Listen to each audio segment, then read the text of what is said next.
man,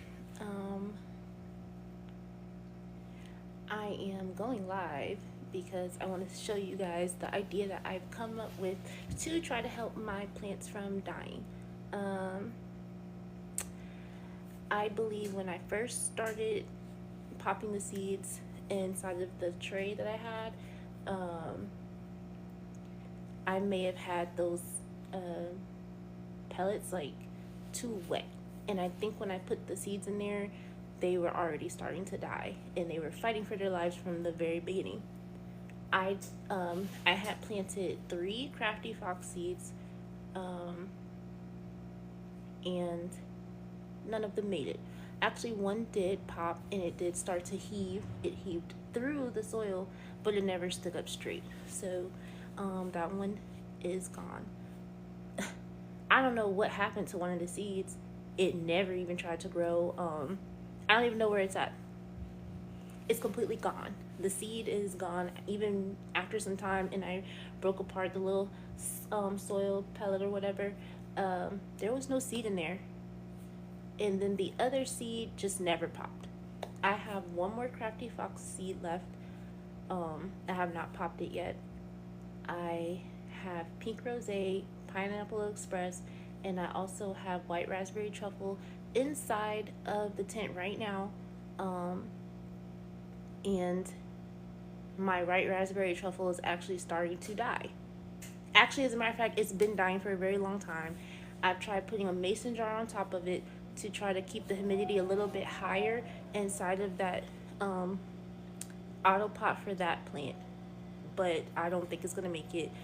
My Pink Rosé has started to die yesterday. I'm about to show you, and my Pineapple Express is like the only one that's looking like it is surviving, but my Pineapple Express is starting to show signs of stress. So the reason for this live today is to try to show you guys an idea that I had. I have no idea if this idea is going to work. I am not an experienced grower. This is my second time ever even doing a grow like this. But I'm going to show you guys my idea that I had to try to get the soil to dry up, because that's the issue that I'm having with the roots are actually drowning. The soil is still wet a whole month later. So let me show you guys what's in this tent and what we're working with, and then I'm gonna show you guys what I'm gonna do.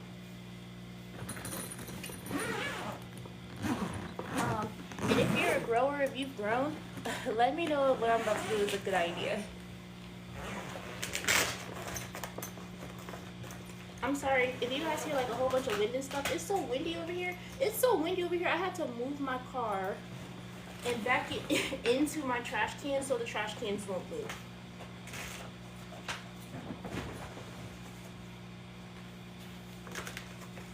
And if you hear like maybe like some steam or something like that, I am downstairs and I'm near my kitchen, so I'm steaming some water to try to keep the humidity up in here. Okay, so we have the tent open. Can you guys see? Can you guys see what's going on in here?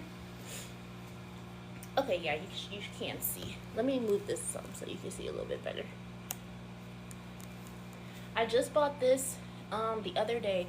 It's a humidifier, and I had to buy this because the humidity inside the tent went down so low that the plants started to droop, and I needed to increase it. So the air was just a little too dry for them.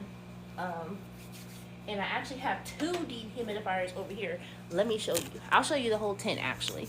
This is the new light I just bought. If that's too bright, I'm really sorry, but this is the new light I just bought.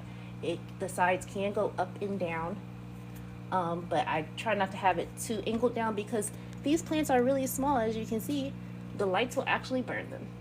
So humidifier, I have it on a low setting. My Honeywell desk fan I have on the floor of the tent. These are the 2 dehumidifiers. 1, 2. I have 2 in here because my last grow, my very first one, were clones, and they were producing a lot of humidity, so I had 2 in here to try to help it. And also these lights are also from the last grow, because the light I had before, it did not have these flaps. It was just this centerpiece, this center square, and it was not getting down to the bottom. So when these plants actually grow up, I'm gonna need the sides to try to get to the bottom of the plant so they can actually grow. I had the auto pot set up in the tent just like how this one is sitting in this tray. This tray normally has water in it. I don't know if you can see that. Can you see that? Yes, it's normally water in here, but I do not have water in any of the trays because the soil, believe it or not, I know it looks dry right here. I can't really go down in here because I don't know if their root system has already started, but the further you go down, the wetter the soil. But yes, this is how I had it set up. I took 2 of the trays out and I put these pot stands in there, and this is a heating pad. These plants love heat, but not too much heat, so this is just to try to keep the soil a little bit hot. I don't even know if it's really, oh yeah, it's a little warm under there, so it is getting there. I did have this heating pad directly on the pot holder, but that's when this started to do that. And this is the pink rosé. This is the white raspberry truffle I was telling you about, and this is the dome I put over it. I think it's dead. If it's dead, I'm just gonna start over. And then this is my Pineapple Express. So you see those brown leaves down here at the very bottom that look all droopy and stuff? That's actually completely fine. That's actually fine. That just means that those leaves were like where the plant was getting all the nutrients and stuff from. And now it's no longer doing that, so they're supposed to fall off and die. That's actually a good thing. Oh, this auto pot over here actually has nothing in it. What was supposed to be in there was the Crafty Fox seeds that I was telling you about that did not make it. So there's nothing in there. But here's the idea that I have for this.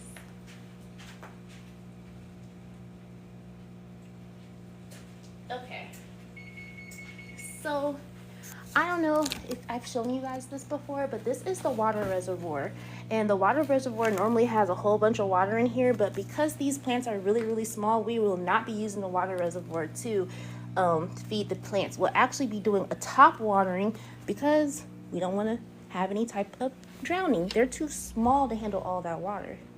I normally use this to top feed. But anyways, like I was saying, normally there's water in here, and this air stone right here, it's air that's being pushed through it right now. It creates bubbles inside of here when there's water in here because you can't have stagnant water. Stagnant water causes bacteria. Bacteria will eat your plants. But what I'm gonna do is I'm gonna remove this air stone at the end, and I'm gonna snake this piping or whatever into the soil. And I'm gonna push the air through the soil through this. And I'm hoping that it will dry that soil up. And maybe in a few days, we will see some recovery in the plants. We just have to dry some of that soil up. Because right now my plants are dying. So, just like that.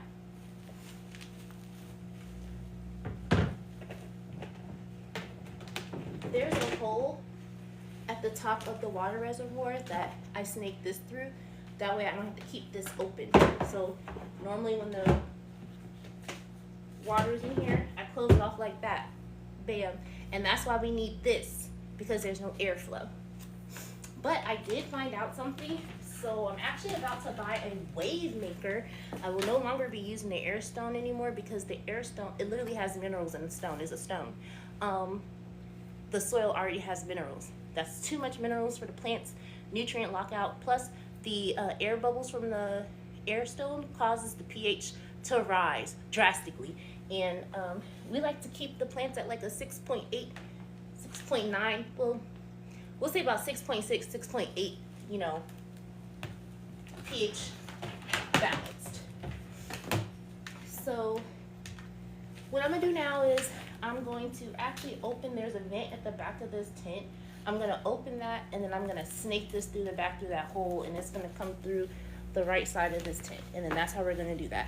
That way I'm not trying to put this through the zipper and then we're gonna have a gap. We don't want a gap because then light might come in. I'm gonna move this right here. You might be able to see it come through. I don't know. We shall see. And we're gonna make sure that we have this, the air stone and everything on the lowest setting. because anything that we do to these plants right now can cause shock.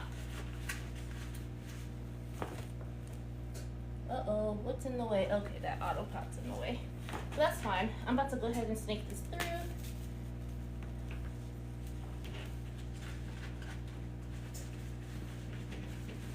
Okay, let's see. There it goes. All right, guys. My little tent looks so unorganized, but I swear it's because I feel like MacGyver. I don't know what made me come up with this. I don't even know if it's gonna work, but I feel like MacGyver that I even came up with this idea to even do this. And then let me show you this. Don't laugh at me though, because I didn't know at the time that these things even had a vent cover. So I had gotten one of my wig caps and put this on the end just so debris and stuff wouldn't go through the vent. And the vent actually pushes or sucks air. That big ass carbon filter and exhaust fan either sucks in air or sucks it out. We have air getting sucked out. All right, let me go ahead and snake this through. Because I believe that the white raspberry truffle has already died and we're gonna have to do a replant, we're gonna snake this bad boy in the pink rosé, because we already see that the pink rosé looks like it's struggling some, right? Can you see? All right. Let me see if I can try and jack you up inside of, can you? Ooh, this is even better. Yeah, all right. I cannot put this anywhere near like 2 inches out from this zone right here because I don't know if the roots have already developed, and if I push this through, I will snap a root and it'll instantly die, just like that. So we're just gonna go on the edge. There's air pushing through here. So let's do that. I hope this isn't a bad idea. You know what? A smarter idea would be for me to make a hole with my chopstick first and then snake it through. So let's do that. My chopstick is for the soil. It's not for eating. Okay, let's make this hole. I would snake the air machine through the bottom of the auto pot, but there is a copper pad at the bottom, right? There's a copper pad down there, so it wouldn't even be able to help. Dang, the dirt keeps falling. Hold up. I can't even really move the dirt neither because I have no idea if this plant has already have the little fine hairs that stretches out to eat nutrients and stuff to feed the plants. I have no idea if they stretched this far yet. Mind you guys, it's been a month. And oh no, look, I didn't even see this side of my Pineapple Express. Look at that. Yeah, we gotta get this fixed. I'm only gonna leave the air blowing in there for about 30 minutes because I don't want to cause any more issues. And I'm gonna keep the air on the lowest setting so we don't have any. All right, when I feel the bottom, I'm just gonna, okay, that's the bottom. I'm just gonna raise it up just a little bit, all right?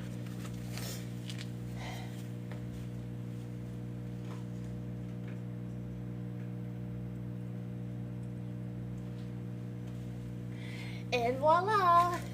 I'm gonna have it like this for about 30 minutes, and then I'm gonna switch over to my Pineapple Express.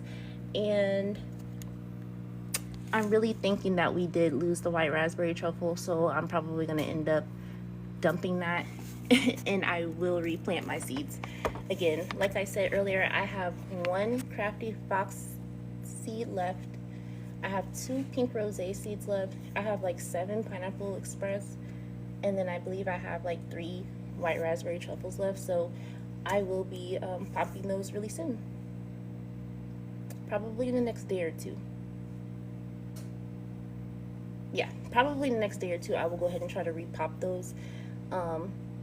And I don't mind popping those late because any plant, if these do survive, they can stay in the vegetative state for however long I want them to. That's just, when I'm ready for them to flower is when I change the cycle on my own. They're not going to do it on their own until I do it. So they can stay in this state for as long as they want to, as I get the other plants to catch up. Mind you, I'm not upset about this because, like I said, this is only my second grow, and I'm really trying to just get the hang of everything. I'll be going to school to get my license for cultivation and learning soil health and all that stuff. So maybe as I continue to, you know, plant and grow seeds as I'm going to school, I can learn how to better take care of these. So we're going to try and get rid of this brown thumb, and we're going to try and get a green thumb. Oh, thank you, Philly. Thank you for coming by. I really appreciate that. That is so nice. Look, I haven't even been paying attention to the comments. Oh, my. But, yes, I'm about to go ahead and end this stream and go ahead and close up the tent because right now I'm pretty sure I have just taken all the nice humidity out of here. And we don't want that. Oh, let me show you guys really quick. There's a fireplace behind here, in the back door behind here too, and that cardboard and stuff. I know it looks junky, but this stuff is actually gonna get cut up because I'm gonna put cardboard all on the floor. This is my den. So I'm gonna put cardboard all on the floor, tarp all on top of that, and then I'm gonna buy some more flooring. That's flooring. That way I can put the tents on top of them and it's stable. I bought another tent. This is a big old 5x10, and we're gonna set that up in here somewhere, and we're gonna try and grow between 20 to 30 plants in this den. But yes, I will go live when we get rid of this and if we see any progress. I also have a camera that stays on 24/7. I need to learn how to get the videos from that so I can start doing time-lapse videos and showing you guys what I'm going through every day. But thank you all for stopping by. I'm about to close up the tent and I will talk to you later.